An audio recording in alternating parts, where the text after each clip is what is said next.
Magandang tanghali po sa inyo, Dr. Kevin Bautista. Magandang tanghali po sa inyong lahat. Ayan. Ano po bang typical na araw sa atin, Doc Kevin?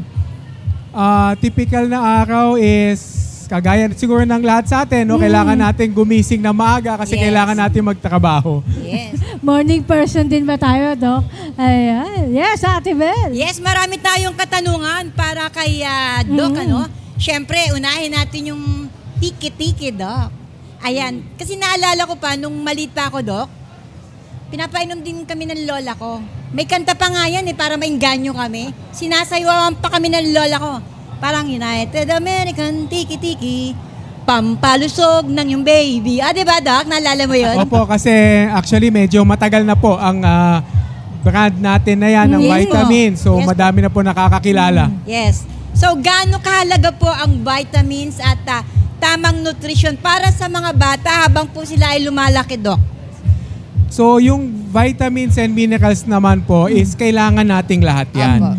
Kaya lang po, mas kailangan ito ng mga bata kasi nga po, kagaya ng nabanggit nyo, Opo. lumalaki sila. No? Yes. So, compared sa atin, yung kanilang demand no, Opo. is mas malaki. Opo. So, kailangan po yan na masupply po natin yung tamang amount ng vitamins and minerals para po lumaki sila ng tama at masigla. Ayan. Doc Kevin, ano ba magandang benepisyo kapag nagba-vitamins ang mga bata?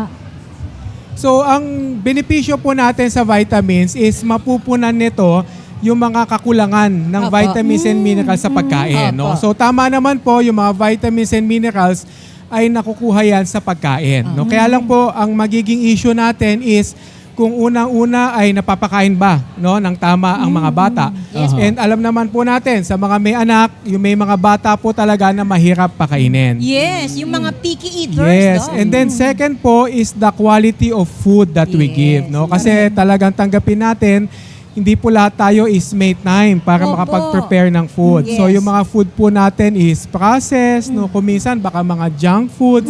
So definitely nagkakaroon sila ng kakulangan sa pagdating sa mga vitamins and minerals. So dito po ngayon, pumapasok yung pagsusupplement natin or pagbibigay na additional vitamins and minerals. Ayan. Tulad ng tiki-tiki, di ba, Doc? Opo, no? So para po yung mga requirement ng bata na hindi po kayang ibigay ng pagkain ay madagdagan po, no? So para po makuha nila yung tamang required milligrams per day. Ayan. Sa mga magulang, ito po itatanong natin kay Doc, ano po ba yung dapat bantayan ninyo mga magulang tayo para makatiyak po tayo na lalaking malusog ang bata, sir?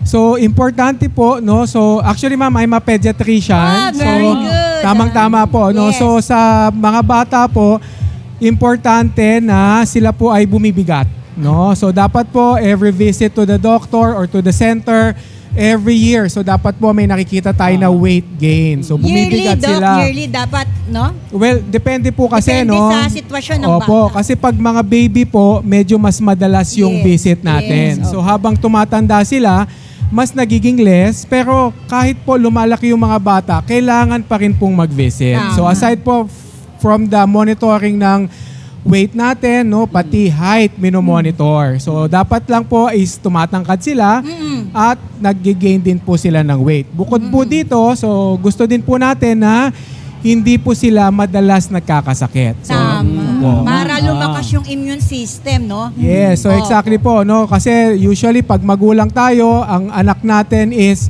sakitin, no? So tayo mauna nagpapanik, no? So ayaw natin na sakitin yung mga bata.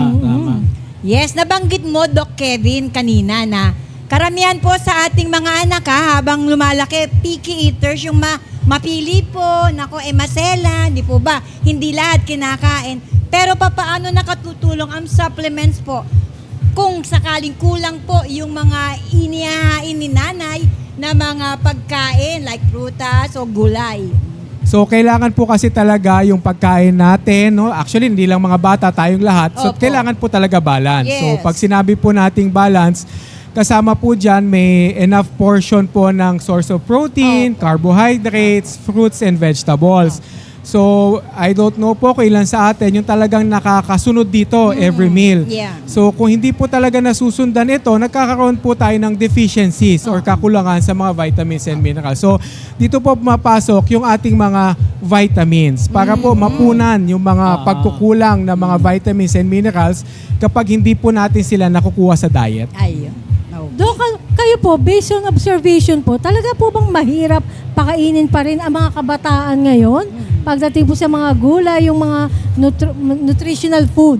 Well, sa bata naman po kasi, depende po kasi kung saan sila nasanay. No? Oh. So, and then, tinitingnan din po kasi nila yung mga adults. Kasi po tayong mga adults, sila po yung, tayong role models nila. Yes. No? So, kapag halimbawa nasanay sila na panay junk food, so mahirap na po yun. So, ang ina-advise po natin is dapat habang malilit pa lang, no, habang bata pa lang, is masanay silang kumain ng tama.